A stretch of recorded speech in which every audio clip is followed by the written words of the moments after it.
ঈদের ছুটিতে কোথাও বেড়াতে যাবেন ভাবছেন? কেমন হবে যদি একদম বিনা খরচে ঘুরে আসতে পারেন ২০০ বছরের পুরানো একটি জমিদার বাড়িতে?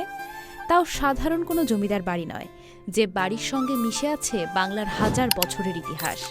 তাহলে দ্বিধা না করে ঢাকা থেকে মাত্র ১.৫ ঘন্টার দূরত্বে টাঙ্গাইলের করটিয়া জমিদার বাড়ি ঘুরে আসুন এই ঈদের ছুটিতে। উপমহাদেশের ঐতিহ্যবাহী পণ্যী জমিদারদের নাম কে না শুনেছে? এ পরিবারের পূর্বপুরুষ সুলতান দাউদ খান কররানী মোগলদের হাত থেকে বাংলার স্বাধীনতা রক্ষার জন্য যুদ্ধ করে প্রাণ উৎসর্গ করেছিলেন।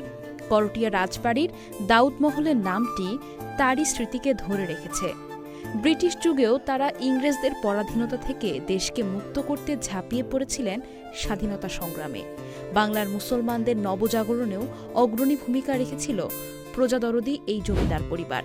এখানে রয়েছে বিস্তীর্ণ পুকুরঘাট, কারুকার্যময় রাজবাড়ি, বিশাল বাগান, পাখির কলতান আর সবুজের সমারোহ, যা শহুরে ব্যস্ত জীবন থেকে আপনাকে টাইম ট্রাভেল করিয়ে নিয়ে যাবে সেই সুলতানি যুগে।